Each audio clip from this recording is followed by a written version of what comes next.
Hello dear students, this is Manoj sir from Tulip classes.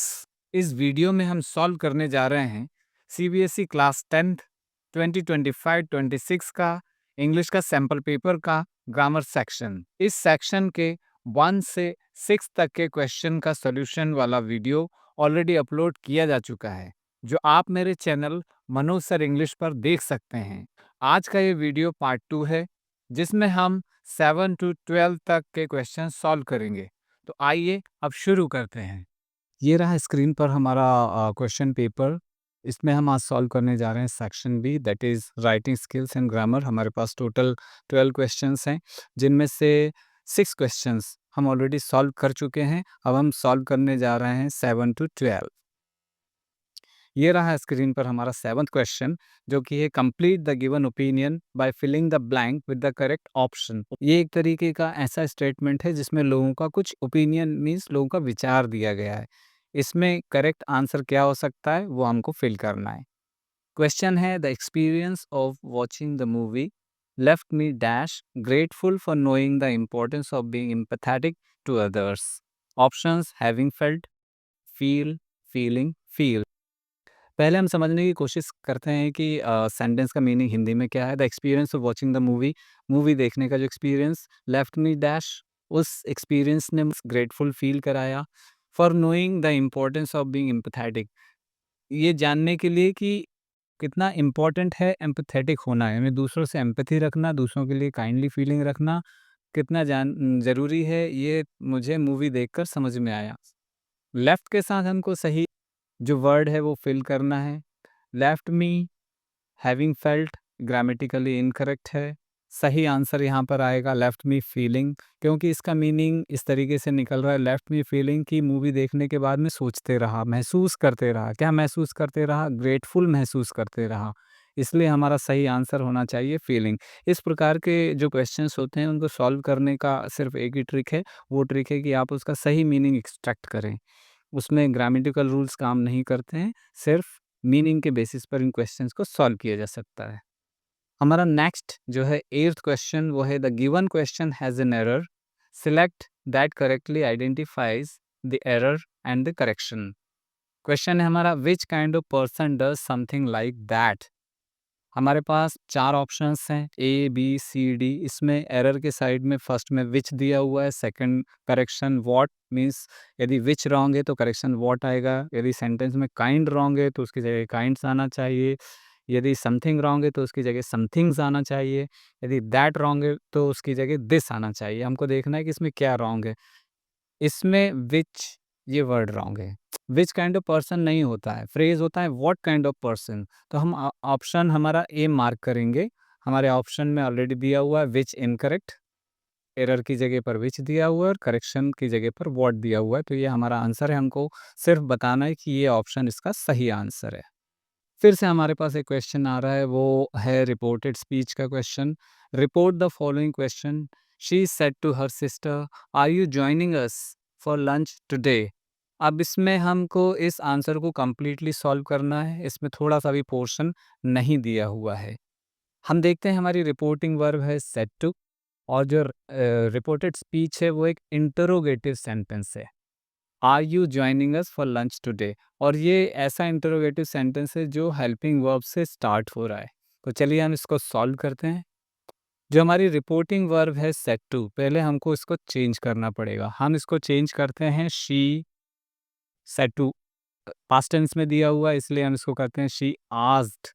जब हमारे पास reporting verb एक interrogative question हो तो हम हमेशा रिपोर्टिंग वर्ड को चेंज करके उसकी जगह आस्क्ड लिखेंगे। शी आस्क्ड, आस्क्ड के साथ टू नहीं लगता है। She asked her sister. Reported speech जो है हेल्पिंग वर्ब से स्टार्ट हो रहा है। इस कंडीशन में हमारे पास कंजंक्शंस होते हैं, या तो हम इफ़ का यूज़ कर सकते हैं या दूसरा कंजंक्शन हमारे पास जो है वो है वेदर। आप दोनों में से एक कोई सा भी यूज़ कर सकते हैं, दोनों का मीनिंग सेम है।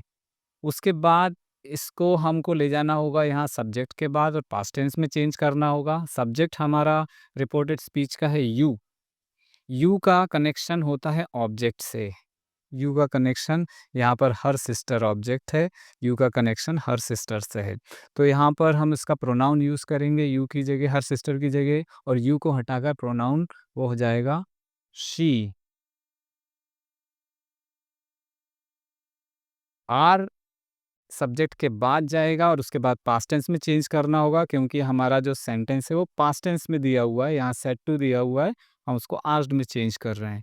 यू को चेंज करके हमने शी किया है, शी के साथ आर का पास्ट टेंस होता है was. Next will be joining. ये जो अस है इसका रिलेशन है शी के साथ, तो हम उसको देम कर देंगे यहाँ पर। फॉर लंच टुडे चेंज होकर होता है दैट डे, ये हमको याद करना पड़ता है। और क्वेश्चन मार्क एंड में नहीं लगाना है, क्योंकि रिपोर्टेड स्पीच को हमने चेंज कर दिया है और उसको इफ या वेदर के कंजंक्शन से ऐड कर दिया है। अब ये क्वेश्चन नहीं रहा। हमारा नेक्स्ट क्वेश्चन है 10th question, fill in the blank with the correct option from those in the brackets. Question है, everyone is saying that Farhana's chances are bright in the upcoming tournament and she dash become the youngest football player ever। दो options है हमारे पास, must and मे। हम देखते हैं हमको क्या इसमें कुछ कुछ क्लू मिल रहा है सेंटेंस में।